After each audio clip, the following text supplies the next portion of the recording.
usando o in para acessar a propriedade, a gente usou o in para acessar método, agora a gente vai ver como que lista as propriedades do objeto, tá? Tem aquela função que o Ângelo falou, que é o object.keys, tá? Vou até deixar aqui, object.keys. Dá para usar também. Ou dá para a gente iterar ele usando esse in. Aí tem aquilo lá que o Michel tinha perguntado, mas é igual ao for? Nesse caso aqui, você consegue usar o operador in dentro de um for. Então, se tiver dentro de um for, ele sabe que ele vai ter que pegar propriedade a propriedade dentro desse objeto que ele está iterando.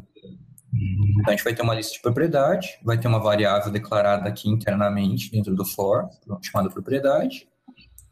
Ela pega cada valor que vem do plano e atribui para essa variável. Depois a gente faz simplesmente um push nesse array aqui, com o nome da propriedade, e exibe ela no final. Então, vamos rodar esse carinha aqui.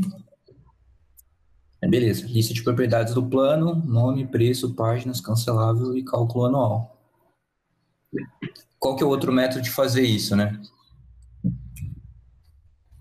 É aquilo lá que eu tinha citado. Poderia fazer um object.keys. Deixa eu ver se tem um for each. Eu acho que tem o for each, mas se não tiver, a gente aplica aquele esquema de fazer slice.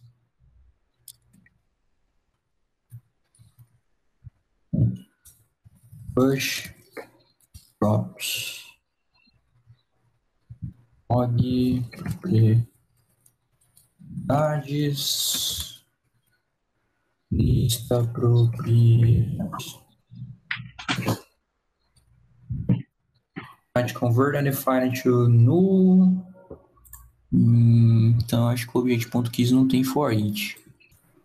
Vamos usar o que a gente aprendeu nas últimas aulas lá. Vamos ver se eu lembro. Slice.call. Beleza. Acho que isso aqui funcionou. Não apareceu nada, mas funcionou. Isso aqui deve ter funcionado. Hein? Aí é bom você passar o objeto aqui, né? Eu sempre esqueço desse mero detalhe. Aí, cara. Olha lá, propriedades, 2 pontos. Nome, preço, página, cancelável, cálculo anual. Tem como fazer de duas maneiras, né? Essa maneira é bem, né? Escrever bastante, hein? Prototype. É que, putz, isso aqui é para ter acesso, já era para ter acesso já, né? Direto pelo keys aqui. Mas tranquilo, aqui também dá para você aplicar um arrow function para deixar numa linha só. Esse cara aqui, em vez de você fazer uma lista de propriedades, você pode fazer um map. É que nesse caso não faz sentido nenhum eu fazer essa lista de propriedades se eu já tenho ela aqui, né? É isso que eu queria dizer. Isso aqui só faz sentido eu fazer se eu fosse manipular esse cara aqui internamente, né? Senão eu retornava isso aqui direto e boa. Só para mostrar que funciona. Só para mostrar que dá para iterar por isso, né? Se fosse fazer mesmo, no código, você podia fazer algo assim já atribui ali para a lista de propriedade e já era. Tem o mesmo resultado. Estou manipulando mesmo. Beleza. Aí já, nossa. Aí só nesse pedacinho você usou um monte de conceito mostrado em outros vídeos. Se o cara se perdeu em algum vídeo aí, ferrou aí. Tem de tudo aí. Uma sopa de letrinha que você fez. Então, mas isso aqui, só para deixar claro, né? A gente está acessando os métodos dentro desse objeto aqui, array, e a gente está chamando especificamente o método slice, porque o object.keys aqui, ele não retorna para a gente... Opa! Deixa eu dar um clear aqui.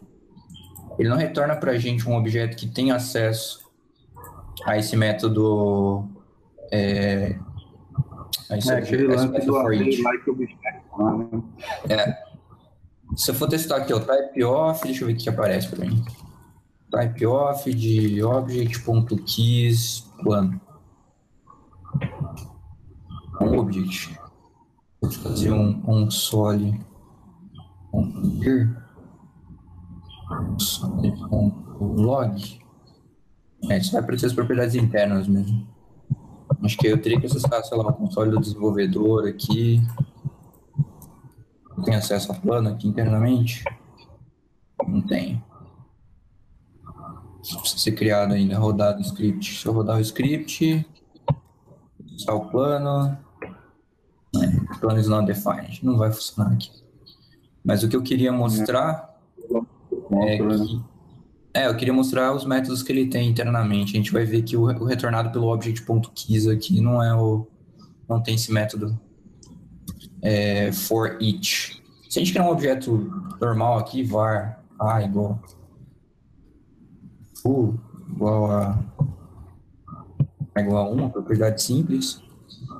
Vou pegar esse aqui, a gente não tem os objetos internos, aí só acessar keys de foo. Ele me retorna um array, ó, mas ele não tem acesso ao método for each aqui, tá vendo?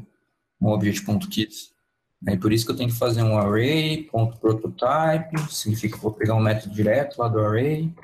Aí qual método? É o método slice.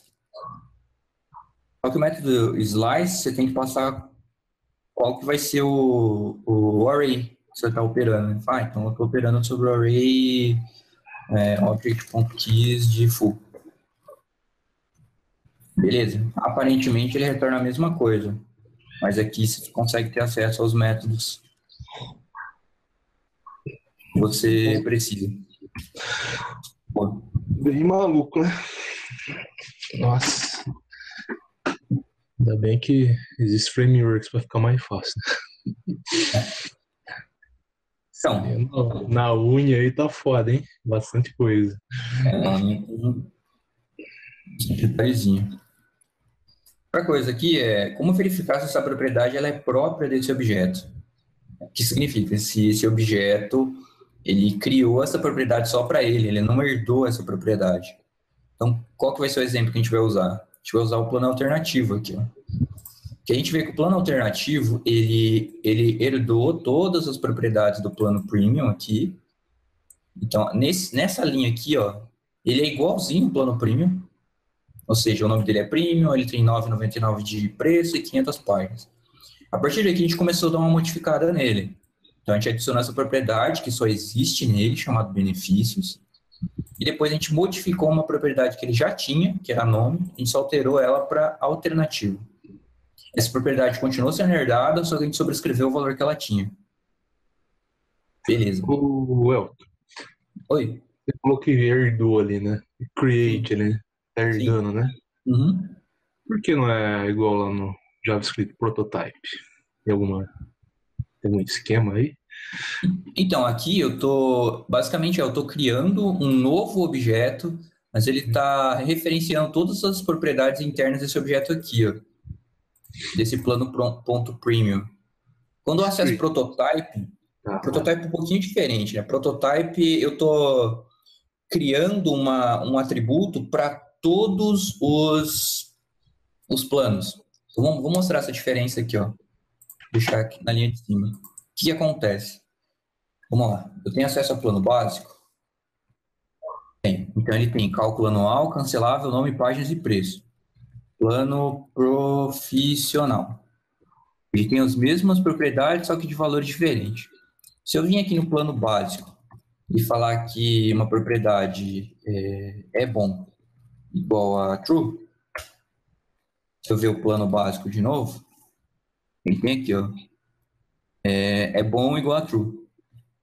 Beleza, está adicionado nele. E se eu vim aqui agora no plano profissional, eu modifiquei ele, será de algum jeito? Não. Tá vendo? Ele não tem essa propriedade de é bom. Então, quando eu adicionei esse cara aqui, eu adicionei só para o meu objeto. Tranquilo. Se eu fizer isso aqui, plano.prototype.é igual a false. O que será que aconteceu aqui?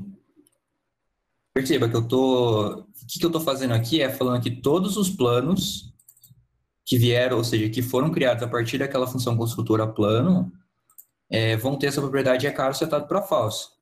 Opa, não era isso aqui que eu queria clicar. Então, se eu acessar aqui agora plano básico, car igual a false. E se eu acessar o plano profissional, car igual a false. Então perceba, com essa linha aqui eu modifico todos os objetos criados desse tipo, plano, usando o prototype.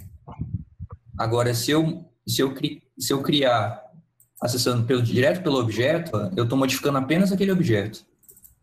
Por isso que quando eu falei que essa aqui é uma propriedade própria desse plano básico, é verdade, porque eu só criei essa propriedade para esse objeto. Se eu fosse criar para todos, eu usava plano.prototype.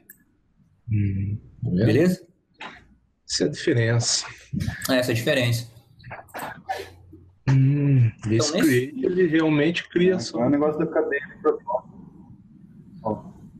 O create, ele só cria um novo plano, então. Essa função create. Porque, assim, quando você usa o create, ele já cria internamente. Lembra que eu mostrei lá? Ele cria o prototype internamente. Já você cria o objeto. É isso aí, então. Ele cria e já serve tudo. Exato.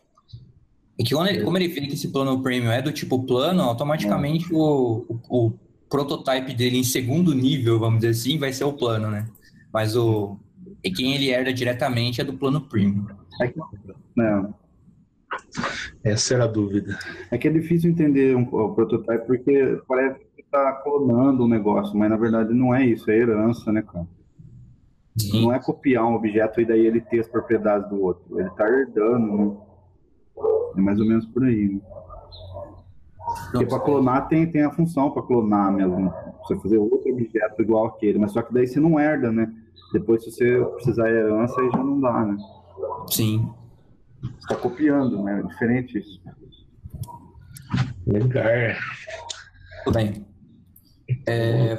Voltando agora... Aqui, então. A gente estava falando de propriedades que eram próprios do objeto ou não.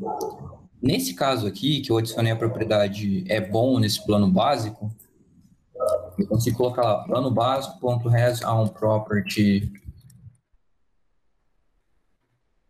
é bom. E fala true. Beleza, essa propriedade na realidade só existe para você, cara. Saiu o preço. O preço na realidade não fui eu que criei, então na teoria esse preço aqui foi herdado, mas eu tenho acesso internamente ainda. Esse carinha chamado preço. Aí se você acessar o plano alternativo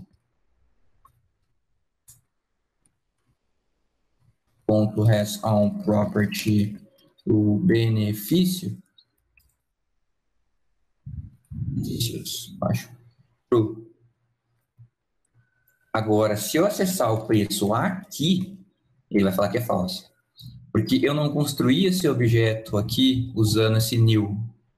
Eu construí ele herdando as propriedades do plano premium. Então, na realidade, se eu acessar plano alternativo.preço, eu estou acessando o plano alternativo.preço que eu herdei do plano premium. Então, na realidade, essa propriedade não é minha, essa propriedade é do meu pai. Eu estou acessando a propriedade do meu pai porque eu não sobrescrevi ela. Então, ele não é dono dessa propriedade, ele está acessando ela do pai. Muito bom. Então, se a gente for fazer esse exemplo aqui, benefícios é uma propriedade própria do plano alternativo, vou rodar. Sim, é uma propriedade própria. Agora, se for acessar o nome, por exemplo, ele é uma propriedade própria do plano alternativo. É uma propriedade própria do plano alternativo. Agora, se for acessar do preço, não é uma propriedade própria. Aí vocês vão ficar na dúvida, mas por que o nome é uma propriedade própria agora? A partir do momento que eu vim aqui e falei que o plano.nome é igual alternativo, eu não estou herdando mais essa propriedade do meu pai. Eu tenho ela internamente. Tá? Se eu comentar essa linha aqui, no nome, vocês vão ver que o nome não vai ser mais uma propriedade própria do plano alternativo. Tá vendo? Você está sobrescrevendo a propriedade, né? Isso.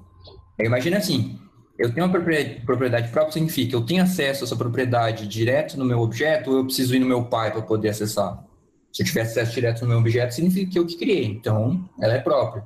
Aí se eu preciso ir no meu pai para saber qual que é o valor dela, ela não é própria mais. Beleza? As on property. Orientação objeto mesmo, hein? Se não souber isso, ferrou. Sim, sim. Aqui é um exemplo da gente fazendo a mesma lista lá de propriedades que tinha feito antes, só que agora verificando só as propriedades que são próprias do objeto. Então, nesse caso aqui, Reason Properties do plano alternativo, a gente espera que tenha apenas o nome e os benefícios, né? Exatamente, os benefícios e nome. São as únicas propriedades próprias do plano alternativo. Como que a gente faz isso com aquele esquema lá, né? Array, ponto prototype, ponto slice, ponto call, object.keys, plano alternativo, ponto...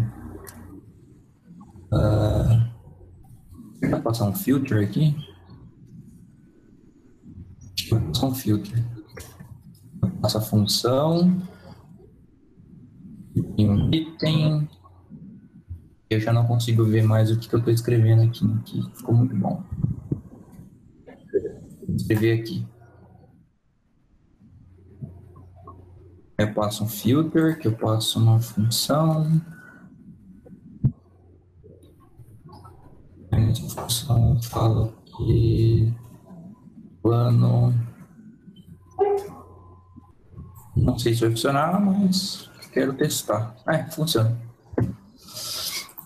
O que eu fiz aqui, né? Qual que foi a mágica? Isso aqui, se a gente já sabe, eu estou acessando o object.keys do plano alternativo, está retornando para mim toda a lista de propriedades que ele tem. Eu estou convertendo para array. Quando eu converto para array, eu tenho acesso a uma pancada de objetos. Eu tenho acesso a for each, ao filter, a map, reduce, vários métodos. Aqui eu estou usando um método novo, que eu acho que vale a pena citar. Ele chama filter. O filter, ele é responsável por receber uma função, e essa função ela vai receber cada objeto que vai ser iterado. E ele decide se aquele objeto vai ser retornado ou não no array final. Aproveitar aí a oportunidade de falar desse filter. Aí já tem que entender um pouquinho de certas coisas, né, cara, para entender filter. Aí já tem que entender callback, né? O pessoal tem que dar uma olhada nessas coisas aí. Mas se a gente explicou for each, o filter, eu acho que é tão simples quanto, hein? Sim, não, é simples. Na verdade, tem uns 3, 4 que é bem importante, assim, né? Filter, map, você até falou aí, já map, reduce. Filter, map, reduce. Também. Bind. É verdade, o bind do objeto, precisa saber o que é o this. Exatamente. No final da... Oi? Então, no final do Hangout, eu vou passar uma playlist também do FanFan Function, que o cara explica essas funções. Ele tem uma série de programação funcional, que talvez a gente aborde aí no Hangout depois que fechar o livro. Mas tem uma de criação de objetos em JavaScript. Eu acho que vale muito a pena dar uma olhada. Usando o bind, tudo isso daí que você estava falando. Bem legal mesmo. É muito útil, né? Usa pra caramba. Sim. Então, só para não ficar muito vago o que eu fiz aqui, né? Eu criei uma função que ela recebe uma propriedade e verifica se o plano alternativo tem essa propriedade, usando Reason Property. Se ele tiver, essa função retorna true. Aí eu passo essa função para o filter. Então, o filter ele opera sobre um array, e para cada item do array, ele chama a função interna dele, que é essa propriedade, que é essa função aqui que a gente criou, e verifica se ela retorna true. Então, ele está pegando esse object.keys aqui, ó, tudo. Ele pegou aqui, benefícios. Plano alternativo, Reason Property, benefícios. Aí falou, pô, sim. O plano alternativo tem como propriedade própria benefício. Então, ele retorna true, logo esse objeto passa a figurar aqui na nossa listagem final. Mas, internamente, ele está passando por vários nomes. Ele está passando por páginas, preço e tudo mais. Bem legal aí usar o filter. Aqui a gente tem fazendo essa listagem, então, que nem a gente estava fazendo anteriormente, só que usando esse Reason Property. Então, em vez de a gente adicionar todas as listas de propriedade, a gente adiciona só propriedades que pertencem ao objeto. Tá? Então, beleza. Benefícios e nome. Essa é a função do Reason Property.